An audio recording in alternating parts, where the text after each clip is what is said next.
And now another History Byte from voicesofoklahoma.com. With the release of the J. Paul Getty film All the Money in the World, we're reminded of Mr. Getty's ties to Tulsa, Oklahoma. Beyond his oil endeavors in 1935, Getty obtained control of Spartan Aircraft, and in 1942 he personally managed Spartan Aircraft and its school. Now, according to the Oklahoma Oral History website, voicesofoklahoma.com, Marjorie Mayo Bird talked about Mr. Getty, who she met when she was a young girl while he was living in the Mayo Hotel. The hotel was built by her father and uncle in 1925. She also said that Mr. Getty kept pretty much to himself.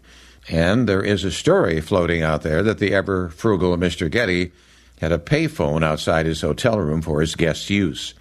But we know more about J. Paul Getty.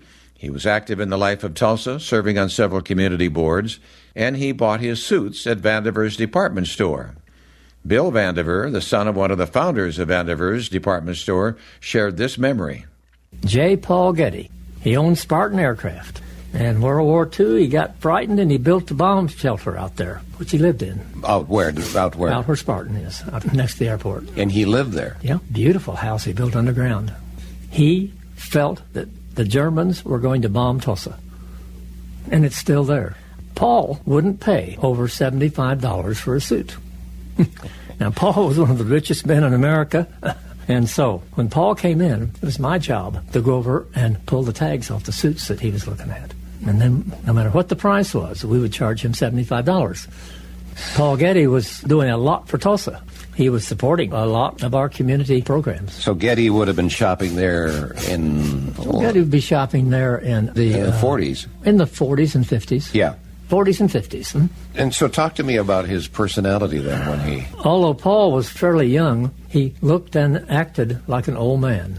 He didn't have any personality. He was just straightforward. Here's what I want. Thank you.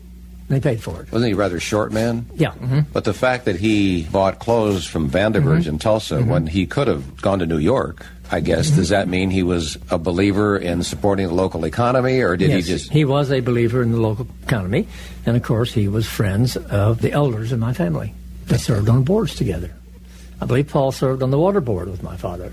Built the water line from Spavinaw to Tulsa. Tulsa was running out of water. And I believe he served on that board and put some money into it. He basically bought his clothes then at Vandever's. Yeah, and he would buy 5 suits at a time. Not 1, not 3, 5.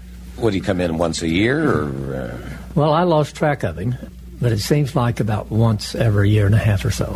He'd come in during your regular store hours, and I guess he was just Paul Getty at that time. People didn't make a big thing about him or anything. He could just come in and shop with you. Right. But he was a clothes man. As I recall seeing pictures of him, he wore his clothes very well. I mean, he was a clothes guy, wasn't he? Yes. Yeah. He liked clothes. Yeah, he made his money over in the field in Oklahoma, an old field, Cushing. If you look at a map, almost every oil line in America converges on Cushing. Bill Vandever of Vandever's department store, which was located in downtown Tulsa. Well-known Tulsa philanthropist Henry Zarrow shared a fond story about Mr. Getty. When Henry was 13 years old, he had his own grocery store, and he needed $300 to buy merchandise. And Henry obtained a loan thanks to J. Paul Getty. J. Paul Getty. Did you ever meet him? Yes, I did. He helped me borrow $300 from the First National Bank. Tell us that story. Well, I had this store. I dealt with the First National Bank, and I've dealt with them since I started. I was only about 13. And my loan officer was a fellow named Roscoe Adams. He was a bachelor, and they lived at the Tulsa Hotel. So I went up there at nighttime and was asking him, I'd like to borrow $300. He said, well, you're too young, son.